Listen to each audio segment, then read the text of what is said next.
Fala, meus brutões! Seja bem-vindo no outro lado, onde a gente vai viajando, explorando as trilhas vastas do sul México, aqui com duas pernas e uma grande vantagem de correr.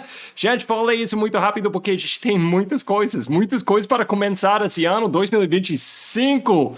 Ai, não muda de corrida, não muda de trilha, não muda de a frequência cardíaca. Tantas coisas para explorar hoje com meu grande amigo, meu treinador, o Victor. Victor, tudo bem, irmão? Fala, irmão. Beleza, Roger? Tudo bem e você, cara? Tudo bem, cara, tudo bem. Nessa coisa de janeiro. Agora que três semanas a gente tá dentro desse novo ano. Eu sou um cara, eu adoro essas datas de reflexão. Eu gosto muito dessas datas de. Acho que. A gente facilmente, na nossa filosofia mais ancestral, tipo, não existe uma sociedade onde não tinha uma data assim. Sim, hoje em dia a gente tem todas essas coisas de compras e festividades diferentes, mais moderno, mais, vamos falar, consumerismo, mas ainda tem essa coisa, tipo, olhando para o sol, olhando para a lua, olhando como ela está mudando, e você sente a mudança de coisas que pode ser só uma data no calendário, mas para mim é um jeito de pegar um momento, refletir um pouquinho e planejar um pouquinho e comemorar também, comemorar. Então, É e isso. você, cara? Como que é essa época do ano para você? Não tem como, né, cara? Como você falou, acho que é uma coisa ancestral, assim, mudou muita coisa, né? O motivo, a conexão, né? Porque eu acho que antigamente era mais conectado mesmo com essa coisa do solstício, né? Época da colheita ou época de plantar, então. Mas eu acho que é a mesma coisa, né? Cria essa ansiedade, um pouco de ansiedade, um pouco de expectativa, essas promessas para o novo ciclo. Eu acho que isso resume tudo, né? Novos ciclos, né? E hoje a gente está submetido, cara, também, não tem como, né? Porque é calendário, por exemplo, no meu caso aqui com a criançada, então a molecada tá de férias, aí logo vai começar o novo ano, aí todo mundo fica na expectativa, então eu acho legal também essa onda de novos planos, promessas e etc. Então, você tá sozinho essa semana, meu Deus, cara? Como que é isso para você? Porque eu sei para mim, tipo, quando eu tô sem a família, com as meninas, eu tô longe das meninas e minha esposa. Nossa, cara, tempo passa muito diferente. Muito Não, não, diferente. cara, Para várias razões, mas. eu tô no caos total já, elas já voltaram, né? Semana passada, eu, fi- Eu acho eu, que eu eu vou falar sinceramente, você tem umas horas de tipo, nossa, isso é muito legal, tanto tempo e tudo assim, mas nossa, depois de uns dias eu tô morrendo, tipo, por amor de Deus, eu não tenho controle da minha própria vida, tô perdendo o controle todo momento, cada dia a casa é um pouquinho mais bagunçado, de um jeito nojento e, eu exatamente, cara. preciso um bússola, né? Mas é isso, cara. Tô de volta aqui já, não totalmente na rotina, porque o menor, né, meu filho, já tá na creche. Já tá indo, então, que já é um alívio, porque ele que demanda mais, né, assistência e tal, tem 2 anos, né? E aí vi que vai fazer 8 esse ano, ainda tá de férias. Mas também, né, você tem que ficar alimentando, né, durante o dia, assim, dando ideias do que fazer para não ficar só em telas, etc, né? Então você tem que monitorar, tem que participar, tem que propor. E aí Aproveitar não também, vejo a cara, porque hora. aproveitar, essa idade, 2 anos, É, cara, é uma idade incrível, na minha opinião. sim. É tipo, começando personalidade mais, falando mais, correndo mais. E tipo, eu acho que essa idade, 2, 3 anos, eu acho que. Além de ser uma época de vida muito importante, tipo, qualquer coisinha é uma coisa grande, tem um impacto os Exato. próximos 20 anos. Até É, me dá um pouquinho de cabeça cheia se pensar demais. Tipo, nossa, qualquer coisa você vai, qualquer viagem pode mudar o futuro inteiro para essa criança. Mas, além disso, é só para aproveitar o momento, idade, muito engraçado, muita...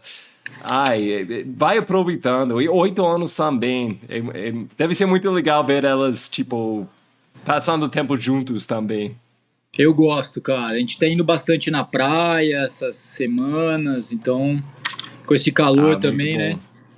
Muito bom, cara. Então, mas eu não quero falar só sobre nossas vidas aqui. A gente tem muitas coisas para explorar hoje. Hoje eu quero falar, eu coloquei na nossa lista, vamos falar sobre base, criando base. Essa época todo mundo está falando, agora é hora, focar no base. O que isso significa? Quero explorar rápido as rotinas da manhã, essas coisas, recomeçando uma coisa na minha jornada de saúde. Manter uma rotina da manhã foi uma coisa muito importante para mim, mas uma coisa eu sempre tô ajustando, e tem épocas eu não é tão firme, mas é uma coisa eu nunca perdi essas últimas 12 anos eu estou nessa jornada de saúde. Então quero falar um pouquinho sobre isso, quero saber as pessoas ouvindo opiniões deles sobre essas rotinas da manhã, e a gente vai explorar mais profundo um assunto bem denso, tipo, essa coisa de frequência cardíaca. Eu comprei aquela negócio no braço, vou explicar um pouquinho mais em breve, para seguir o batimento da minha coração, literalmente, enquanto eu estou correndo. A gente vai explorar o que isso significa. E agora? E nesse processo descobrir, nossa, meu treinador, grande Victor aqui, é um craque com esse assunto. E até escreveu um papel de pesquisa para ser o TCC. A gente vai explorar esse assunto, tantas coisas, gente. Eu vou jogar um pouquinho essa coisa, o PDFC, MFEL, que isso significa, tantas coisas para explorar aqui. Graças a Deus, as pessoas ouvindo, graças a Deus, talvez não, eles têm um cara não é tão esperto com esse tipo de coisa, então eu vou entrar com muitas perguntas básicas, mas a gente tem um grande mestre aqui para explicar como a gente pode usar esses aparelhos que pegam esses números de frequência cardíaca, e pode fazer uma tradução para o que isso significa para seu treinamento, o que isso significa para você ter uma performance melhor, o que isso significa para você atingir um potencial maior para você, qualquer nível você tem, os melhores correndo, as pessoas tipo que está começando, as pessoas que tá fazendo o ritmo que eles acham que é devagar, ainda é muito importante, e usando essas ferramentas a gente vai falar, você pode atingir um pouquinho mais do seu potencial para aproveitar mais na sua própria jornada de vida. Mas, cara, base, eu quero começar aí, vamos colocar no base, todo mundo está falando sobre a base essa época do ano. O que isso significa? Pessoas jogam essa palavra no mundo de treino. O que isso significa para você como treinador? Bom, vamos lá, vamos tentar destrinchar isso, né? Como todas as respostas que eu costumo dar, né? Sempre depende, né? Tem um contexto, tem uma relação. Quem é o atleta, né? Ou seja, o nível, o histórico, a prova ou as provas-alvos mais importantes, né? Mais próximas à data, a proximidade da data, porque a base, ela está dentro de um ciclo, do macrociclo, ou seja, o maior ciclo de treinamento que normalmente, aliás, cara, essa conversa vai muito de encontro com a nossa abertura, né? Essa coisa de ciclos, de fases, então vira o ano. Então, quem determinou que a base é em janeiro, alguns começam em dezembro, porque justamente ela está submetida a um calendário maior que você vai participar. Então, se a sua prova-alvo em fevereiro ou em março, já ficou para trás, essa base deveria ter sido antes, né? Então ela não segue um calendário rígido da virada do ano. Mas é importante a gente pensar nisso porque normalmente é o que acontece, né? O calendário de provas é submetido a esse calendário anual, as provas, principalmente quando a gente vai estudar lá atrás de onde surgiu, né, os estudos, né, da periodização, por exemplo, o pai da periodização, Matveyev, né, da ex-União Soviética. Então ele estava num contexto, aliás, como, assim também como, né, nesse período da Guerra Fria, que se desenvolveu muitas coisas de conhecimento, o treinamento também, né? Mas tanto a ex-União Soviética quanto os Estados Unidos, por exemplo, que são, né, sempre foi ponta em desenvolvimento científico do esporte, estão no hemisfério norte. Então começa por aí. Quando a gente vê, por exemplo, as bases, né, da periodização lá do Matveyev, um pouquinho do Verkhoshansky e tal, os caras vão estar baseado no calendário do hemisfério norte com inverno rígido. Então é muito natural para eles ter uma determinada época do ano em que seja mais difícil você se expor especificamente a sua modalidade, né? Falando no nosso objeto de estudo, modalidades outdoor, né? Como a corrida de trilha e montanha. Claro que na época não existia tanto, mas né, outras modalidades de endurance. Então, esse calendário, esse macrociclo, muitas vezes é baseado até nesse passado, né, nesse contexto geográfico também, né? Então, é claro que as provas, num lugar onde o inverno é tão rígido assim, né? Você teve agora nos Estados Unidos, né? Foi para sua terra há pouco tempo cara, e lá tá no inverno rigoroso, né? Então, essa época do ano... neve, frio para caramba. Eu tentei ao máximo treinar fora, porque eu não Então, aguento. Mas no fim, cara, eu corri mais na esteira do que eu corri na minha vida inteira. Foi incrível. Eu passei tipo 3, 4 dias só correndo na esteira. Então, no nosso clã a interessante. gente tem um atleta, por exemplo, do Canadá, né, que eu treino. Então, tudo está submetido a esse calendário, a esse ciclo. Então, as próprias metodologias de treinamento nasceram a partir dessas necessidades, né? E é claro que as provas oficiais do calendário desses países, como eu estou falando, né, que é mais de ponto, a gente tem mais referência de publicação, acabam sendo mais primavera, verão de lá, né, do hemisfério norte, né? Então acaba até tendo uma coisa meio antagônica com a gente aqui do sul global, né? Mas a gente adapta, porque o nosso calendário também se adaptou. Então a gente também tem as férias, a transição também faz parte, assim como a base faz parte dentro desse macrociclo. Vamos imaginar, claro que a gente pode ter um macrociclo, mas não é a realidade da maioria de nós, né? Muito longo, como por exemplo um atleta olímpico, ele pode fazer um ciclo olímpico de 4 anos, mas a realidade nossa é ciclos de um ano, né? Onde você vai repetir a mesma prova do ano passado e você quer ter um desempenho melhor, ou quem está engajado em tipos de campeonatos com pontuação, ou para se classificar para alguma coisa, né?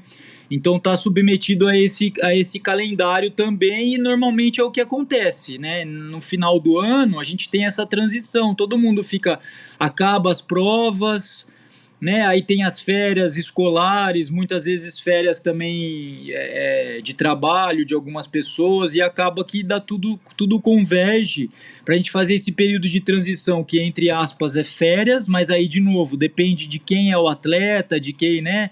Para pessoas muito amadoras convém dar uma parada mesmo, né? Porque você vai viajar com a família, você vai, né, dar uma mudada aí na sua rotina. O interessante é você, de repente, fazer outros tipos de atividade. Isso a gente está falando da transição. Na base clássica, que é o que propõe, por exemplo, o Matveyev, né?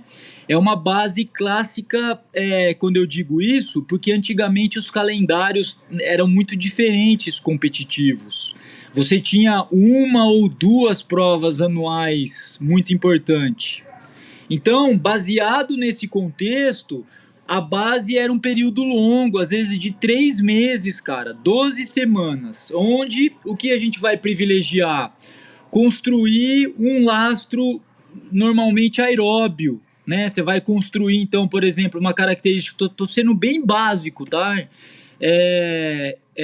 Aumentar o volume, né? Depois que você veio desse período de transição, entre aspas, férias, né? Entre aspas aí a transição, aí você vai construindo a parte aeróbia, então cada vez mais aumentando os volumes, né? E ao decorrer desses 3 meses, você vai atingir talvez os picos de volume do ano.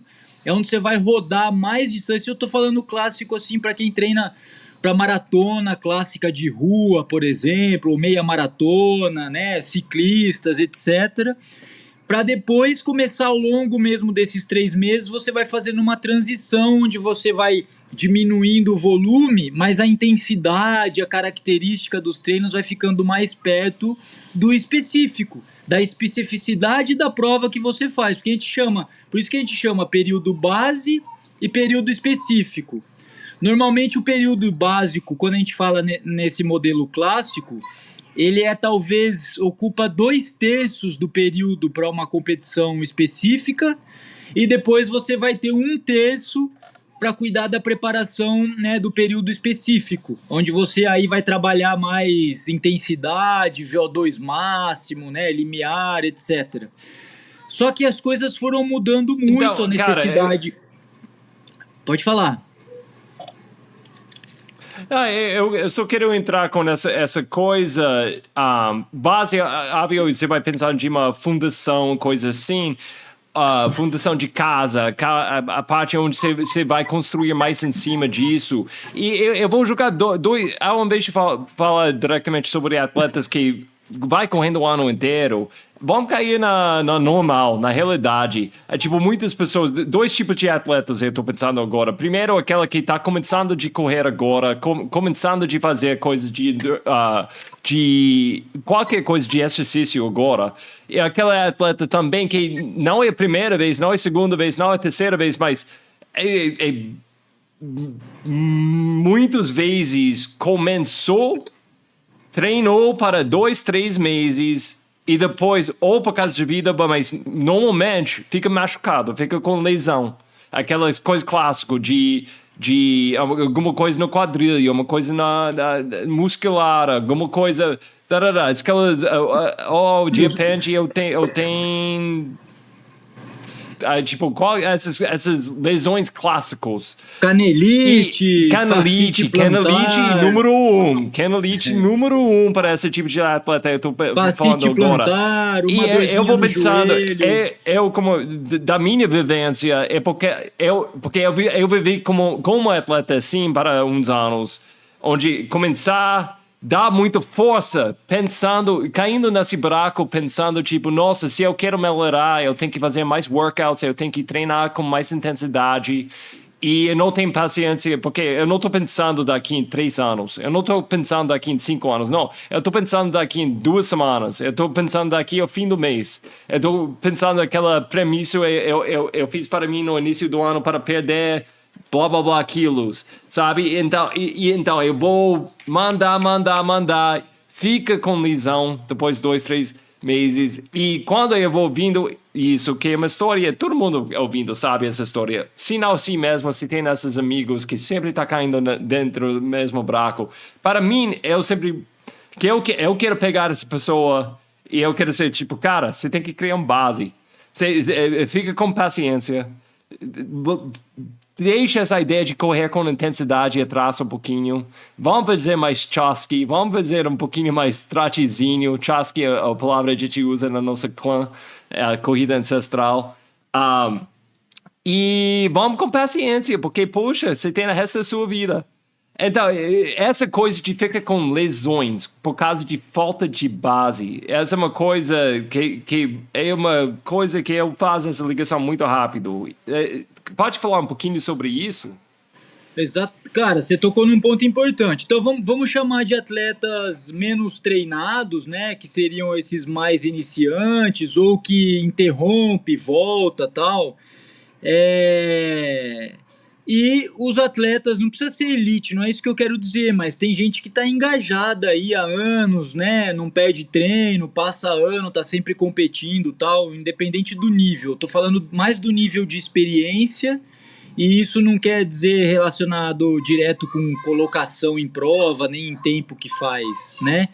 Esses dois casos precisam de base, mas eu diria que esse mais iniciante precisaria seria mais beneficiado dessa base clássica do Matveev, por exemplo, onde é bem marcado mesmo, onde você vai ficar um bom período, 12, 16 semanas. Eu sempre falo esses ciclos de 4 em 4 semanas, né? Porque eu trabalho com mesociclos de 4 semanas. Uma outra oportunidade a gente pode falar sobre isso, tá? Mas esse atleta vai se beneficiar muito dessa base longa, que seria isso, cara. Você ir aumentando o seu volume de pouco em pouco, né?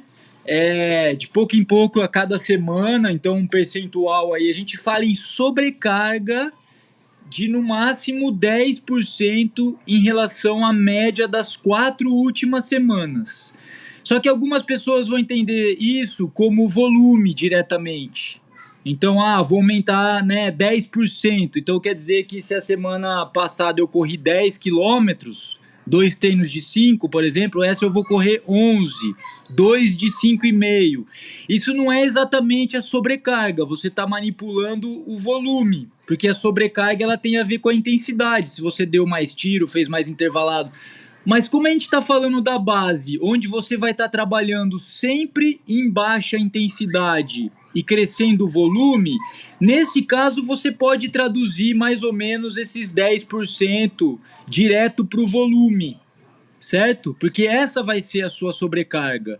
Então, só para ficar uma dica aí com números, que eu acho que facilita a visão, tenta ir fazendo essa, né, quem está ouvindo a gente aí, está sem acompanhamento, tenta ir aumentando de 10 em 10% a cada semana, ou na média das 4 últimas semanas, mas não aumentando indefinidamente. Aumenta umas 3 semanas, aí dá uma descansada, faz uma semana mais leve, aí você parte, né, de um ponto um pouco mais acima, mais 3 semanas, subindo esses 10%, né, até você chegar no volume que você quer. Se você corre hoje 20 quilômetros por semana, você faz uma projeção que daqui 3, 4 ciclos desse, ou seja, 12, 16 semanas, você vai conseguir já estar quase dobrando, correndo 30 e poucos, com segurança.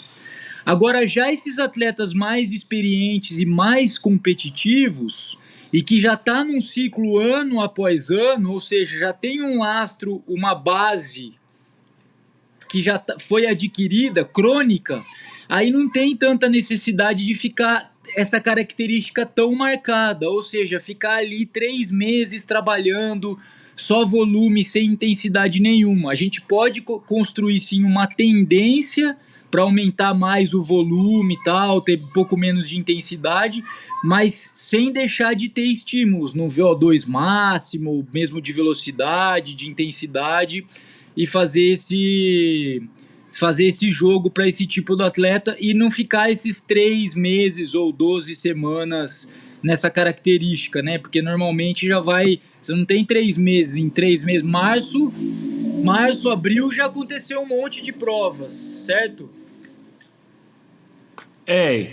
Começa, mas é uma coisa que eu vou deixar com pessoas também, né? Tipo, como você falou tão bem no início...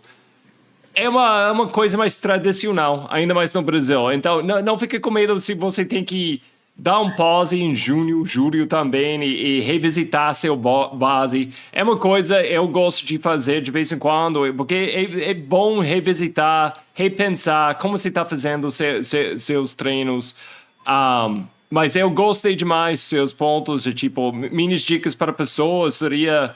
vai com calma, por amor de Deus. Vai com calma. No mínimo, você tem capacidade de pensar esse próximo ano, 2025. Mas como uma pessoa, como eu falei antes, eu estou seguindo essa jornada de saúde com intensidade para agora 12 anos.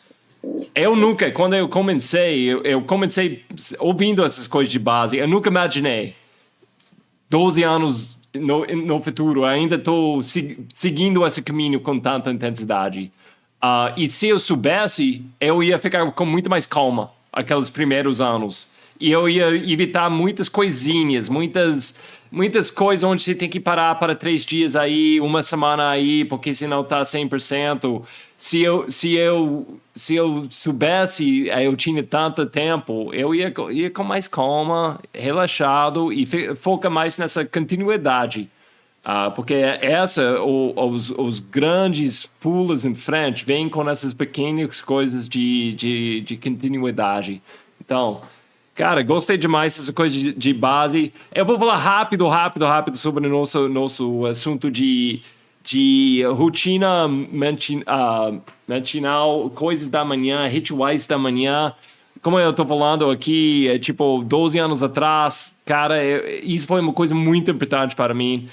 Para colocar uma rotina da manhã, acordar e tem umas coisas que eu faço quase no automático, mas eu quero falar um pouquinho sobre isso, porque eu estou muito interessado. Eu sei, isso virou uma coisa de muita voga, muita estilo esses últimos anos. Você vai ouvindo muitas pessoas tomando um banho de gelo da manhã, primeira coisa da manhã, intensidade, eu vou pular, blá blá blá, distância, eu faço um sprint antes de sair da cama, e como isso acontece? Mas eu achei uma coisa que cabe bem no meu perfil, que seria meio dica para qualquer pessoa que está procurando consistência na sua jornada com saúde. Acha aquela coisa que cabe no seu perfil para fazer primeira coisa da manhã. Eu lembro bem, né? Quando eu comecei, eu estava bem baixo, foi 12 anos atrás. Eu estava em cima de peso, foi difícil correr, e eu comecei a ouvir, isso foi 2013, então isso foi, nem tinha podcast em português. Eu achei uns podcasts, eu tinha que fazer um download de um MP3 e colocar num aparelho separado para ouvir. E foi um cara que tinha esse podcast, o 5 a.m. Miracle, o Milagre de 5 horas. E foi tão brega, ele tinha uma voz tão brega. Seja bem-vindo ao Milagre de 5 horas! Mas foi exatamente o que eu precisava nessa época. E, nossa, tinha um grande impacto para mim. E hoje em dia, agora, eu estou falando sobre isso porque eu percebi no fim do ano passado, não foi tão fácil para mim, essa rotina da manhã. E então eu percebi nesse início do ano, e ainda mais porque eu estava nos Estados Unidos, eu estava 100% fora da minha rotina normal. 100%. Eu estava correndo, eu ganhei 5 quilos. Enquanto eu estava 5 quilos em 2 semanas. Eu não sei como. Sinceramente, eu nem gosto de pegar meu peso, porque não gosto de ficar viciado com isso. Porque não sou o atleta profissional, mas bem no fim das férias, para pegar o peso minimal, para levar tantas coisas eletrônicas e coisas de volta para o Brasil, eu tinha que pesar minhas malas. E eu olhei na balança, eu fui porra, Mônica, minha esposa, eu ganhei 5 quilos em 2 semanas. Incrível. Mas com isso, porque eu estava totalmente fora da minha rotina. Eu sou um cara, eu preciso de rituais. Eu sinto muita nerd com meus rotinas, mas é uma coisa que eu preciso. E eu estava colocando coisas demais antes de sair para os Estados Unidos. Foi virando difícil. Por quê? Porque eu criei uma lista tão longa para meus coisas da manhã, para minha rotina. Foi 100% do tempo, alguma coisa ia entrar para atrapalhar minha rotina. Então, eu nunca cheguei nas coisas mais importantes. Então, agora eu estou ajustando coisas, mas as coisas mais essenciais, eu vou acordando, eu jogo café para fazer café, eu tenho essas coisas, movimento ancestrais que eu gosto de fazer enquanto eu estou fazendo o café. Engajamentos, eu gosto de pendurar um pouquinho, eu faço uns alongamentos para sentir meu corpo. Tome o café, mas agora mesmo, o que eu estou fazendo? Eu acordo, tipo, normalmente 5 horas da manhã ou 4:30. Eu escreve o tempo num papel, faz essas coisas para sentir meu corpo e depois eu tenho que fazer a coisa mais importante, o MIT, a most important thing. O meu MIT, meu MIT é correr. Porque eu sei, eu, Roger, como pessoa, se eu não correr, eu não sou Roger durante o dia. Eu não consigo funcionar ao mesmo jeito.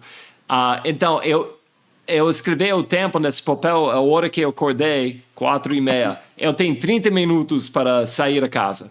Porque o que estava rolando? Eu tinha uma rotina de 15 minutos de yoga, 15 minutos de exercícios de só respiração, 5 até 10 minutos de meditação. E virou tipo uma rotina de mais do que 1 hora antes de sair correndo. Então, às vezes, o que ia acontecer? Eu tenho que mandar um e-mail. Eu dou um pause entre coisas. Tenho que falar com essa pessoa. Nossa, de repente... E de repente eu tava saindo para correr, tipo, 8 horas da manhã. 8:30. E depois, o resto do dia, eu tô atrasado para tudo. Então, para mim, isso é uma coisa, eu estou trabalhando com isso. Eu quero saber as pessoas que estão ouvindo, o que se está fazendo para ser a rotina da manhã. Essa é, para mim, uma coisa sagrada que se tem que criar. E proteger também. Eu tenho família, eu tenho tantas coisas que eu tenho que fazer durante o dia, mas eu tenho que proteger. E isso muitas vezes significa eu acordo ainda mais cedo, eu acordo 4 horas da manhã, só para proteger esse tempo onde eu vou fazer meus alongamentos, vou beber minha água, vou pendurar, vou agachar e depois correr. Eu sei para você, com crianças de 2 anos, 8 anos, não é tão fácil essa época, mas o que você está fazendo para tentar manter uma rotina da manhã? De fato é um pouco frustrante essa parte, né? Porque eu já tive uma rotina de atleta, né? Semi-profissional, né? Por anos, assim, né? Quando eu não tinha companheira, muito menos filhos, então, claro, é outra realidade completamente diferente, né? Mas ultimamente eu tenho, claro, né? Ao acordar é caótico total. É totalmente crazy, assim, cara, de preparar as crianças, né? E café, isso eu faço, uma coisa é preparar o café, a primeira coisa, né? E aí as crianças vão entregando, né? Claro, agora uma tá de férias, mas quando os dois estão na escolinha, aí sim, aí depois que eu mando os dois, e aí já é umas 8 da manhã, aí é esse momento de paz, né, cara? Onde eu tomo um café com a Ravi, com a minha companheira, a gente toma um café, sei lá, às vezes sem falar nada, ou às vezes conversando algum assunto. E aí exatamente isso, uma coisa que de uns meses pra cá, ou um ano pra cá, talvez, tem funcionado pra mim, é priorizar também eu sair pra treinar. Então, tipo, 9 da manhã eu tô saindo, aí eu treino até 10 e meia, né? E aí sim, aí é o horário que eu vou voltar para casa, aí eu vou tomar um café da manhã para valer.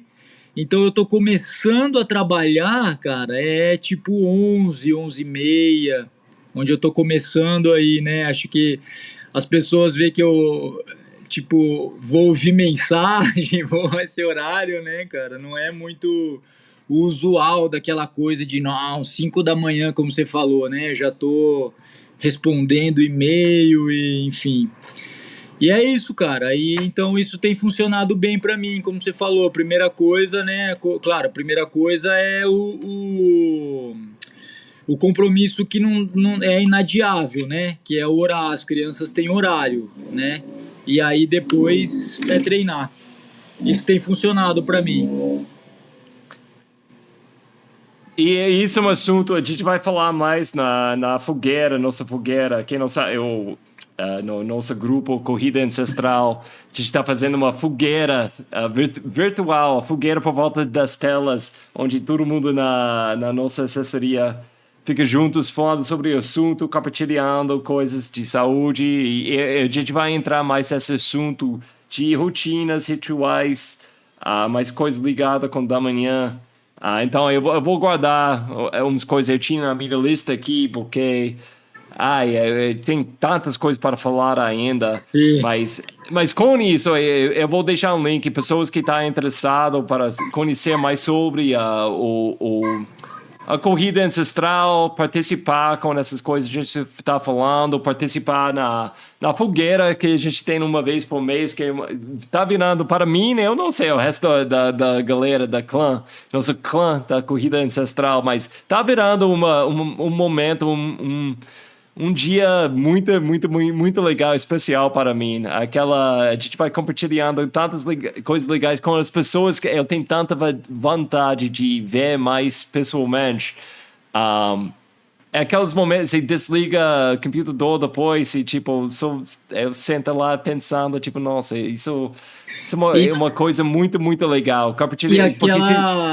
Aquela sensação de pertencimento, né? De você estar num grupo onde todo mundo sabe exatamente do que você está falando, quais são seus sentimentos, suas frustrações, né? Que é difícil no dia a dia, né? Claro, eu concordo com você, cara.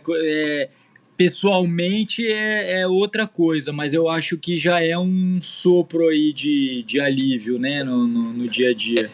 É coisa legal, tá abrindo essas portas para mais pessoas na clã para encontrar pessoalmente também. Porque quem você está falando, é tão raro você vai encontrando com pessoas que têm uma vontade de praticar esporte ou explorar sua saúde, que eu e você tem, mas um jeito diferente do que normalmente quando eu estou por volta de outros corredores. Não, assunto tá sobre pace, tá sobre coisa mecânica, mas com a clã é outra, é um vibe muito além de qualquer coisa assim. Então, você sente tipo, nossa, tem outras pessoas no mundo que têm esses valores que eu tenho. Então, se pessoas estão ouvindo isso, se está procurando um clã para 2025, eu vou deixar um link aqui embaixo. Pode colocar umas informações, Victor vai falar com você. Mas, cara, umas coisas, eu falei sobre essa mala nos Estados Unidos que estava cheia de coisas, bem pesado, bem no limite. Se eu coloquei mais uma coisinha, mais um papelzinho dentro, eu ia passar o limite e não consigo entrar no avião. Mas uma das coisas aí foi uma coisa pequenininho para colocar no meu braço de Chorus, o Chorus Armband. Essa coisa para medir meu batimento, a frequência cardíaca. E estou voltando a usar isso. Eu nunca usei aquelas que se colocar no braço. Cara, estou gostando demais. Essas últimas semanas correndo com ela. É uma coisa, eu treinei muito com o cinto clássico no peito.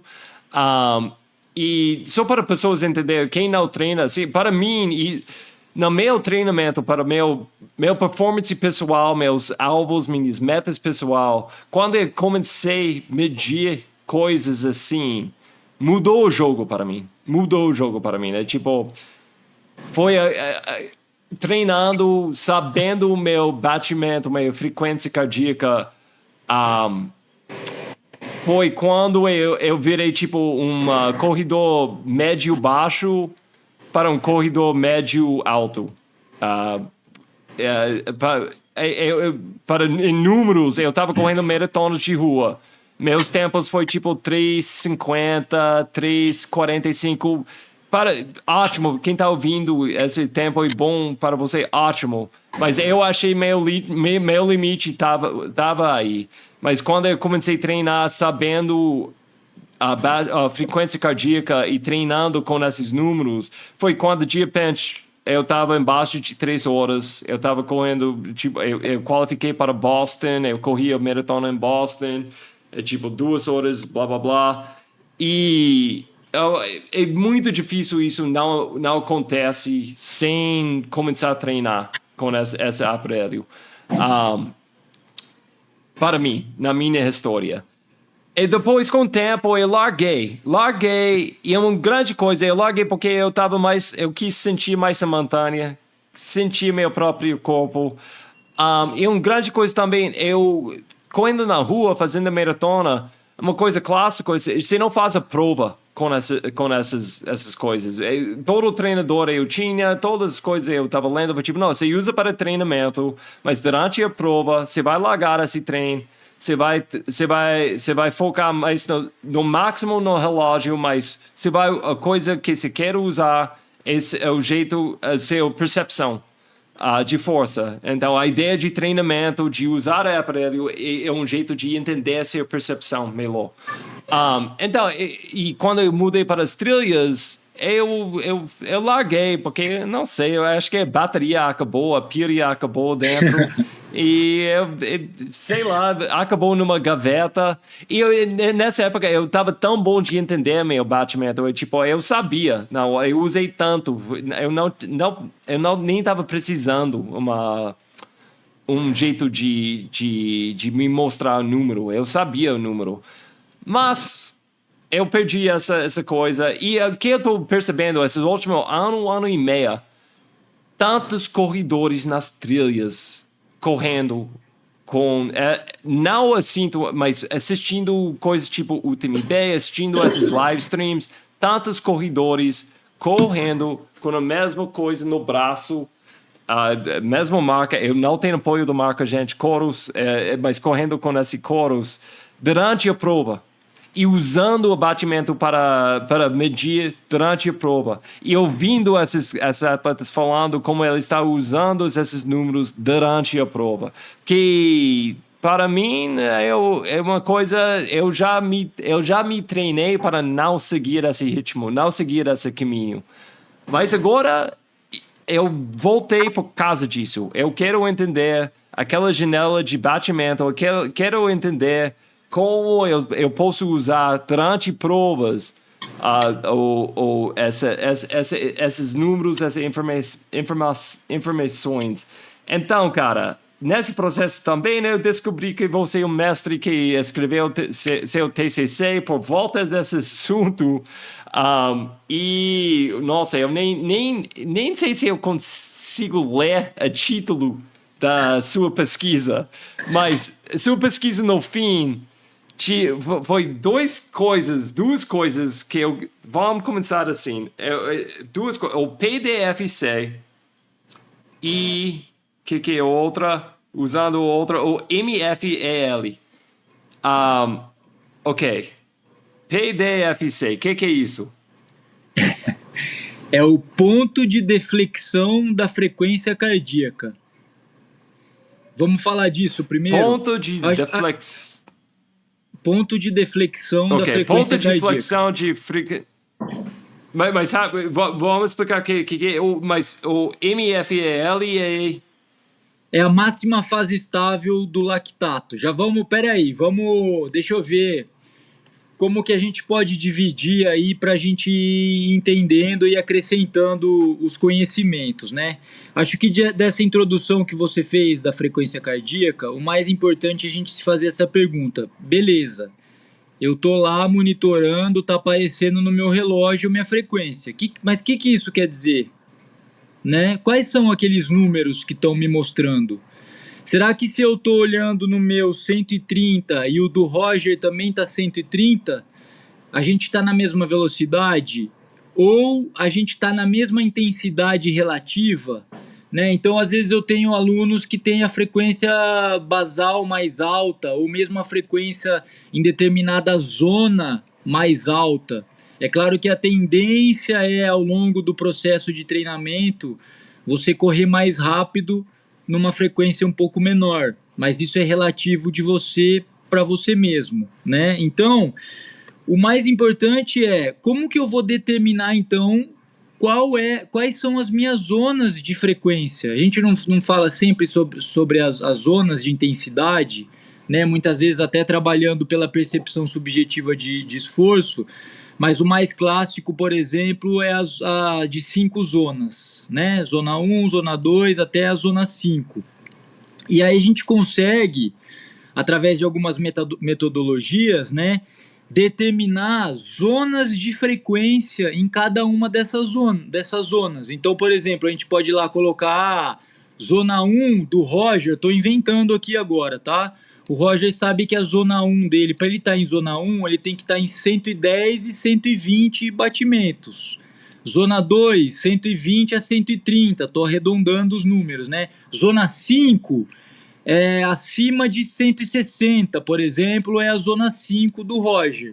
Mas isso é uma coisa fechada? Ah, então beleza. Então eu vi lá essa tabela do Roger, eu vou usar ela para mim, Vitor. Então como que a gente determina isso é um ponto chave, importantíssimo. Eu, por exemplo, você foi falando aí, cara, eu também usei muito monitor cardíaco na época Polar, que era só monitor cardíaco, não tinha informação nenhuma. Ele era só um monitorzinho com essa cinta peitoral, né? E você via só a sua frequência ali. Quer dizer, para você cronometrar, você tinha que usar um outro relógio, né? No outro braço. Quase saudades, quase saudades dessa época. Saudade, quando você tinha uma aparelho para fazer uma coisa. Você lembra esse mundo? Qualquer aparelho que faz uma coisa. Agora a gente tem tudo num aparelho só praticamente, né? E se perde, né? Mas enfim, cara, durante um determinado tempo, eu me perdi muito nisso, porque, principalmente no período que eu morei e treinei em Santos, porque o treinador que eu treinei, ele usava uma formulinha que talvez a maioria aqui, né, que está escutando pode já ter escutado, mas que é 220 menos a idade. É uma formulinha para você estimar a sua frequência cardíaca máxima. 220 menos idade. Menos a sua idade. É a estimativa da sua frequência cardíaca máxima. Né? Então máxima. Máxima. Okay. Então ele parte de um pressuposto que todo mundo tem uma frequência cardíaca máxima parecida, o que vai mudar é a sua idade. E de fato, tem uma tendência fisiológica da sua frequência cardíaca, tanto máxima e até a basal, e diminuindo ao longo do tempo com a sua idade, né? Tanto que nenê recém-nascido tem uma frequência altíssima, né? E a pessoa mais velha tem a frequência mais lenta, né? Porém, essa fórmula tem um erro absurdo. Então, por favor, se você está usando, está escutando, não use essa fórmula. Ela pode ter um erro de mais ou menos 14 batimentos. 14? Mais ou menos 14. Isso quer dizer que dá uma amplitude de quase de 28. Entende? Porque você pode estar subestimando a sua frequência em 14, ou você pode estar superestimando, que é mais perigoso ainda, né? Superestimando em 14, que era o que acontecia comigo. Porque eu treinava, esse meu treinador passava sempre 3 zonas, né? Leve, firme e forte. Eu nunca conseguia correr no forte. Nunca. Era impossível correr no forte. Então o meu firme, eu já atingia frequências próximo da máxima. Então eu não conseguia, por exemplo, seria um treino 10 de 1000 firme, por exemplo, aquela frequência já seria a minha não de limiar, né, que seria um treino programado para 10 tiros aí de 1 quilômetro, mas já era de VO2 máximo. Então eu fazia 3 tiros naquela frequência, né, e na época, sei lá, com pace de 3 e pouco, eu já quebrava, né, não terminava o treino, enfim. E assim por diante, isso, né, gerava uma frustração e etc, né? Então, isso foi só para ilustrar como é importante a gente ter o ponto de partida também. É claro, hoje em dia a gente tem os relógios que a gente coloca um monte de informação lá, da nossa idade, o tempo, né, os nossos melhores tempos, e mesmo no dia a dia ele vai associando a nossa frequência com o tempo que a gente vai fazendo, e ele gera uma estimativa que é mais ou menos razoável. É melhor já do que o 220 menos a idade. Mas o padrão ouro, claro, seria fazer um teste de laboratório mesmo, né, para determinar a sua frequência cardíaca máxima, por exemplo, e você ter pelo menos esse parâmetro como um ponto de partida, né? Só que aí, o que acontece, cara? Para você se submeter, você tá se submetendo a esforço máximo. Para fazer por conta própria, eu não quero ser esse cara que vai aconselhar isso, né? Porque a gente, né, tem um percentual da população que, por mais treinado que seja, que tem um histórico de saúde, pode ter algum acometimento, às vezes alguma coisa silenciosa, que nem sabe, alguma doença cardíaca. Então é interessante fazer, né, um teste de frequência cardíaca máxima, por exemplo, com um cardiologista. Só que aí a gente vai encontrando um monte de problemas, tá? Então eu não vou dar nenhuma solução própria. A gente tem uma solução definitiva, né? A gente tem que ir vendo o contexto, o que está mais ou menos dentro do que a gente busca e do que a gente pode fazer, né?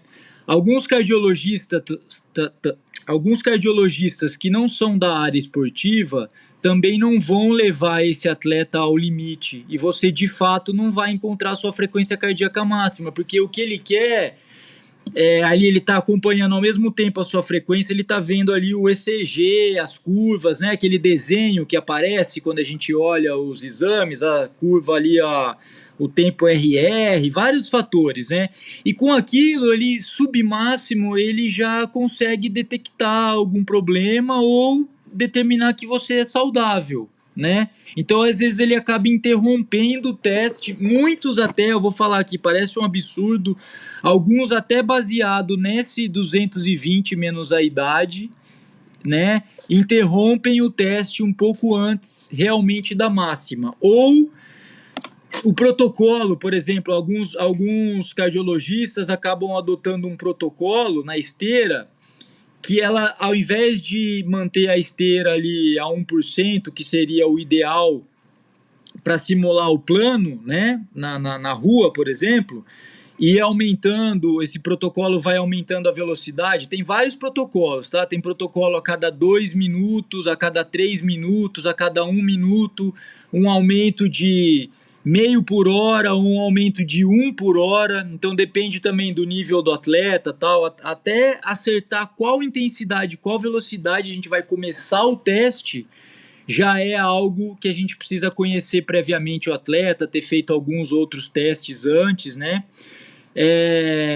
E aí alguns protocolos, os cardiologistas vão adotar um incremento de inclinação, e isso pode acontecer que o atleta ou o paciente vai entrar em fadiga não do sistema nervoso central, ou seja, não pelo ali o máximo que ele vai alcançar de frequência cardíaca e de VO2 máximo, mas ele vai ter uma fadiga periférica, ou seja, a musculatura da perna, por exemplo, vai entrar em fadiga e ele vai interromper o teste porque ele não está conseguindo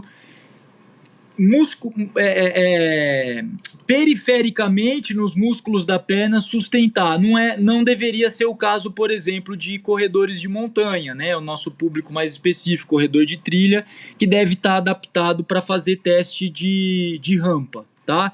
E aí, só para a gente ter uma ideia, vou citar aqui uma tabelinha básica que alguns autores usam.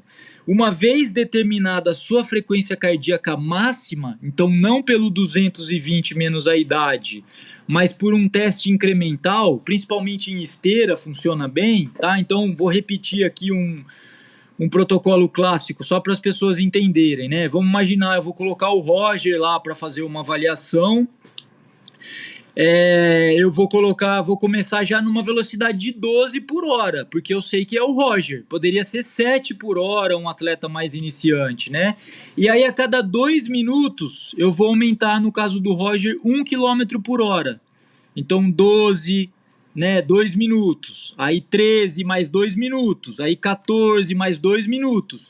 E sempre registrando a frequência cardíaca em cada um desses estágios, até chegar numa velocidade, sei lá, 20, 22 por hora, que o Roger, por exaustão voluntária, ele não está aguentando mais acompanhar aquele ritmo da esteira, ele sabe que eu vou aumentar de novo, ele vai bater lá no botão e vai desligar e vai interromper o teste. Então, aquela frequência que apareceu ali, no máximo, no último estágio, eu vou adotar como a frequência cardíaca máxima, né, FC max, do Roger.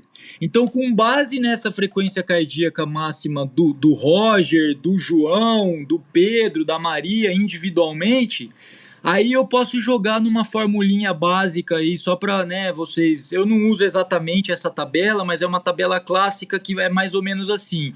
A zona 1 vai ser entre 50% e 60% da máxima. Quer dizer que se bateu lá na máxima, para facilitar, né? Se bateu 200, quer dizer que a frequência na zona 1 vai ser entre 100, 100 e pouco, 120 vai ser a zona 1 dessa pessoa. Então ela vai correr, se o treino dela é em zona 1, ela vai tentar achar um ritmo ali, uma velocidade, mas aí começa a entrar também alguns problemas. Isso só vai... por exemplo, se a gente estiver pensando em pace, então essa frequência cardíaca corresponde a qual velocidade? Se você pega subida e descida, já não vale. Agora, se você está usando só a frequência cardíaca, já é ponto para frequência cardíaca, porque mesmo que você está numa subida, não interessa se nessa subida você está de 12 por hora, você cai para 10, você continua fazendo o mesmo esforço cardíaco. Se você estiver mantendo ali 110, 120, que é a zona 1, né? Zona 2, entre 60% e 70% da máxima. Zona 3, entre 70% e 80%. Zona 4, que normalmente é a zona relacionada ao limiar anaeróbio, seria uma zona que você sustentaria, por exemplo, correr uma prova de 10 quilômetros, entre 80% e 90% da sua frequência cardíaca máxima. E a zona 5, que seria a sua zona ali de VO2 máximo, por exemplo, entre 90% e 100%. Então você vai atingir aquela velocidade ou aquela frequência cardíaca final do teste, aí é óbvio. Você vai fazer tiros mais curtos, tiro de 2 minutos, tiro de 1 minuto, né, intervalado.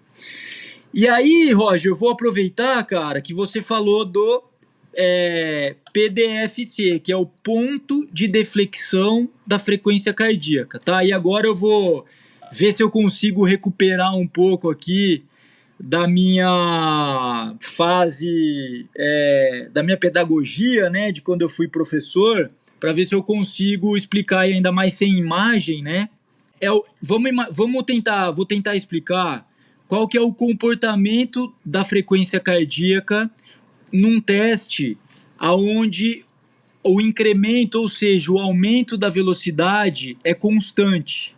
Então você imagina que a frequência cardíaca vai respondendo conforme você aumenta a velocidade, a frequência cardíaca também aumenta. Aí se aumenta mais a velocidade, a frequência também aumenta.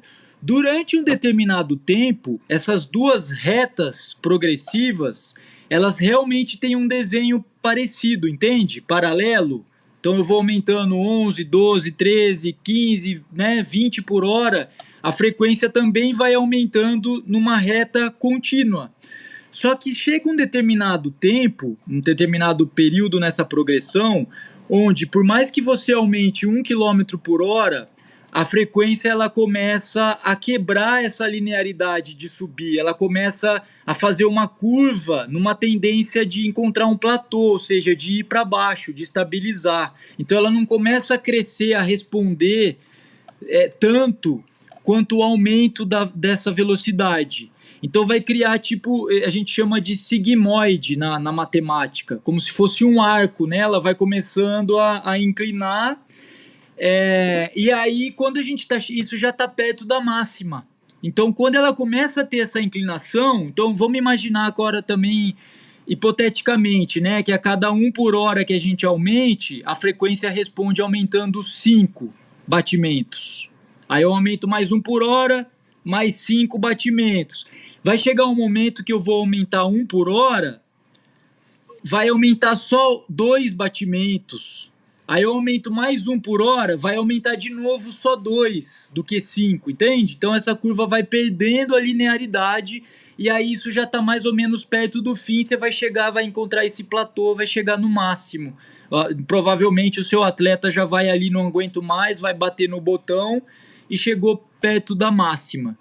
Então, alguns autores, lá em 80, até um italiano, Conconi, ele percebeu, ele começou a relacionar que aonde essa reta perdia essa linearidade e começava a inclinar, ou seja, deflexão, onde começava a ter a deflexão, ao invés de só subir, ela começava a ter essa tendência de estabilizar, ele estava relacionado com o limiar anaeróbio, que é um ponto importantíssimo da gente determinar na hora de prescrever treinamento. Até essa intensidade é uma isso seria o MFL. Isso, é que aí a máxima fase estável do lactato é o padrão ouro. Então, com isso, então, para pessoas, é muita técnica aqui, mas basicamente qualquer pessoa que correu sentiu isso.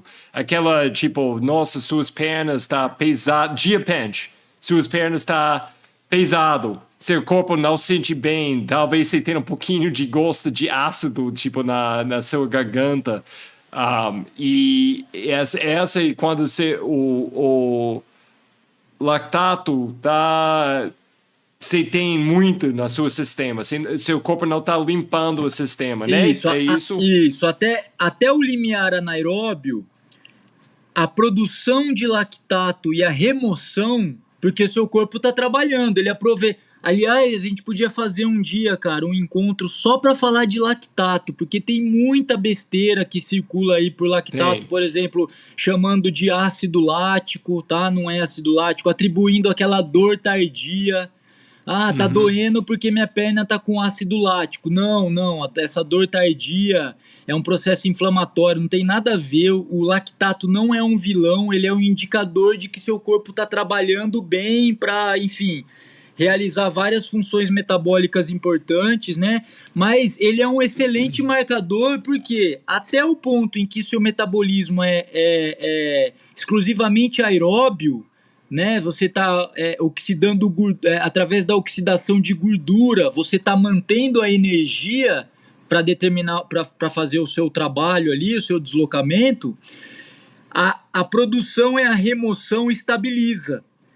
Se você vai meio quilômetro por hora, por exemplo, ou 5 batimentos, 3 batimentos acima disso, significa que você já está entrando numa zona de uma participação, não é que deixa a participação aeróbia, mas aeróbia, você começa a ter uma participação anaeróbia. E esse tipo de intensidade você não vai sustentar por muito tempo. Então, para pessoas ouvindo, que talvez para umas pessoas isso foi tipo uma aula tranquilo, aula legal, para umas pessoas talvez foi demais, mas basicamente eu quero verificar que eu estou entendendo também, Victor, aqui, mas essa liminar que você está falando aqui, isso nos esportes de endurance, isso é aquela janela de 5 batimentos. É uma janela mágica aí. Eu detesto falar números mágicos, mas achando essa janela, quando você está bem na liminar, bem no limite, ou antes de virar uma coisa onde você não pode continuar, mas você não está indo devagar demais, onde você não está atingindo seu potencial. Essa janela é que a gente quer achar. E que você estava tentando achar um jeito de medir isso para descobrir esse número para pessoas. Um jeito onde você não está indo para o laboratório, você não tem que colocar tantas coisas. Até isso é um jeito mais científico, mais tecnologia aí. Claro. Mas o jeito que você estava olhando foi um jeito que qualquer pessoa igual eu que foi para os Estados Unidos ou aqui no Brasil, você pega um cinto, você tem um jeito de medir seu frequência cardíaca, pode pegar esse número para chegar nessa janela de 5 batimentos que a gente está falando. Isso, eu vou deixar bem claro que é complexo, né?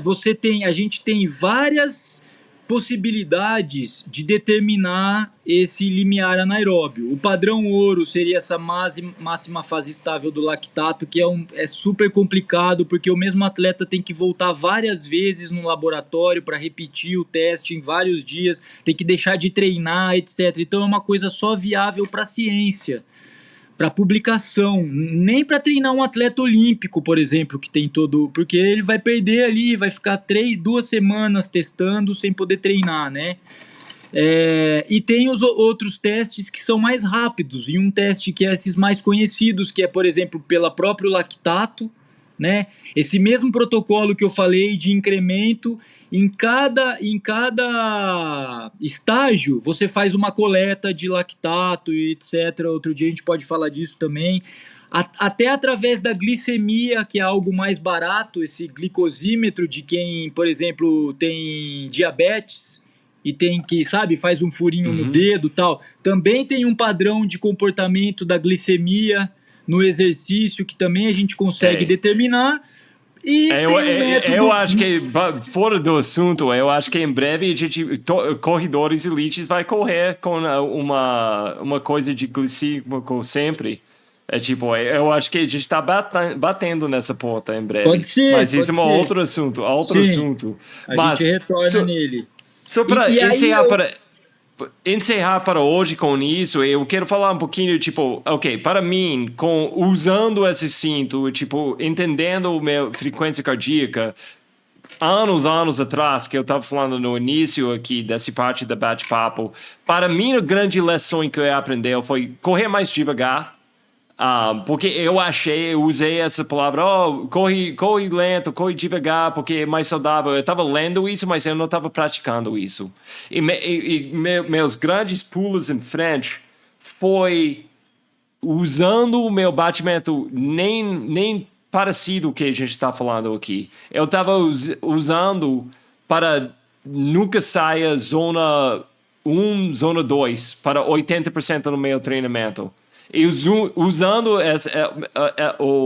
essas informações para não aquela 80% do meu treinamento correndo mais devagar, eu fui em frente muito só com isso. Mas essa vez eu estou voltando de usar porque eu quero achar essa janela. E por quê? Porque qualquer pessoa que participou numa prova mais do que 100 metros, você sabe essa coisa clássica, ainda mais quando você chega numa maratona e ultramaratona muito clássico, essa coisa, sei lá, você tem pessoas que vai correndo, é clássico, iniciante, vai correndo rápido demais, sente ótimo, chegando ao último 20 quilômetros, nem consiga andar. Né? E eu fiz, eu acho que agora 30, talvez 40 ultras na minha vida. Eu peguei essa coisa onde eu aprendeu isso, raramente eu vou largar muito rápido, eu sabe meu ritmo, e eu vou desenvolvendo com a prova. Mas que eu quero descobrir, para ser totalmente aberto para pessoas, meu plano com isso, eu quero entrar nessa janela mais cedo durante as provas. Eu quero entrar depois 2-3 quilômetros de uma prova de 80, 100 quilômetros. Eu quero já entrar nessa janela para saber eu não estou correndo devagar demais, mas não estou passando aquela limites onde eu sou um pouquinho mais em cima, mas eu vou pagar o preço daqui em 10 quilômetros, depois 3 horas nesse ritmo. Então, se as pessoas ouvindo, tá entendendo, eu tô mais interessado agora por causa disso. Eu acho que a pergunta que a gente tá em busca sempre, treinador e atleta, é qual mais rápido, mais forte eu posso correr essa prova sem quebrar? Uhum. É isso que você quer saber quando você entra numa prova. Você falou tudo, né? Bem aí, só uma frase. Eu falei meia hora, você falou uma frase, foi isso. Só que a frequência cardíaca sim pode ajudar muito, mas eu sempre falo em triangular informações e tem essa complexidade, porque ainda mais falando em ultra, cara, A gente pode fazer os melhores testes do mundo nos melhores laboratórios. E você saber que, nessa frequência aqui, né, pelo que os resultados mostram, eu posso correr 10 horas sem quebrar. Mas vai depender de várias coisas que vão acontecer. Temperatura, por exemplo, só para dar um exemplo. E o seu próprio aporte, sua estratégia, isso não aparece no teste de líquidos, Não, líquidos, carboidratos. De carboidrato, Não, então, tem várias coisas que entram nessa formulário de talvez numa prova de 10 quilômetros, de rua no plano, pode ser que essa pergunta vai responder em cima ali, cara. Vai falar, Roger, você pode correr a 16,4 km por hora numa frequência de 163. Pode ser que seja bem perto dessa. E se você correr um pouquinho acima, pode ser que você vai quebrar, e um pouquinho abaixo você está deixando de exercer o seu melhor potencial. Mas quando a gente vai para trilha, montanha e outras distâncias, e variação, à noite a temperatura cai, na minha opinião, é o que vai deixando a coisa mais legal, né? Sem dúvida. A receita de quebrar durante uma ultra nas trilhas é incrível. Tem tantos elementos para quebrar. O jogo é muito mais diversão para mim, assim. Mas e você tem toda a razão de falar. Eu acho que eu estava falando do jeito que talvez pessoas iam pensar, só achar esse número e só isso para correr uma ultra. Não, de jeito nenhum. Mas essa parte da receita, eu acho que eu perdi durante vamos supor, uma prova fazendo o Indomity, entre 10 quilômetros e 50 quilômetros. Eu acho que essa informação seria muito valor para mim. As primeiras 10 e a última 30, eu sei a receita é diferente, eu sei as ferramentas, eu tenho um toolkit bem amplo para lidar com esses momentos, mas aquelas no meio, eu acho que sabendo esses números vai me ajudar muito.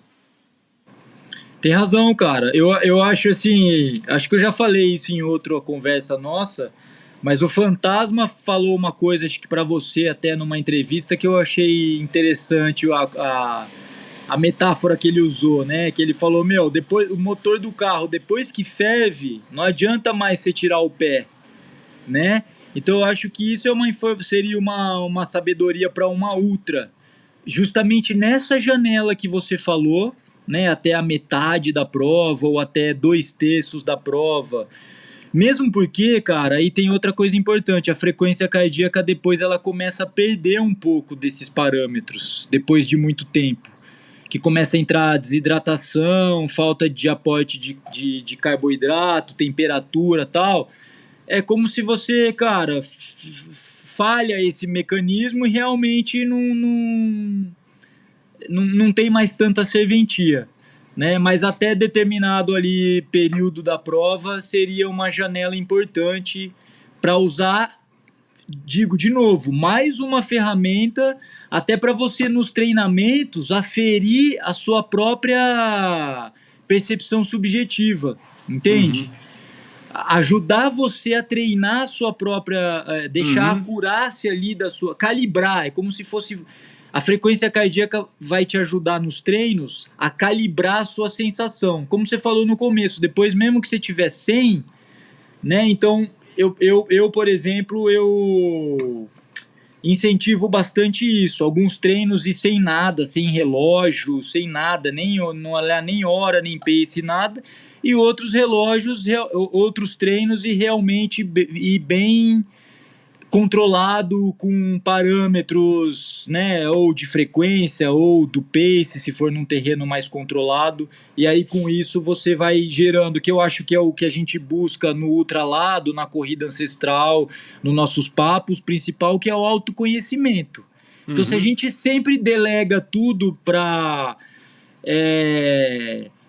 para um aparelho que que traduz, é como se você não falasse a mesma língua do seu corpo e nem do ambiente, você precisa de um tradutor, cara, não é legal. Eu prefiro aprender a língua para me comunicar de forma direta, né?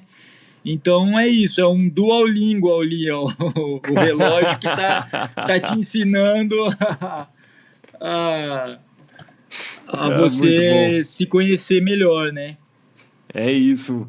Cara, bom demais. Então, essa saga, essa série usando esse aparelho vai continuar aqui no outro lado, sem dúvida. Lógico, a gente vai entrar em muitos outros assuntos esse ano, 2025, que a gente está começando com muita energia, muita alegria. E, gente, é isso. Eu estou animado. Esse ano vai ser mais um ano boa.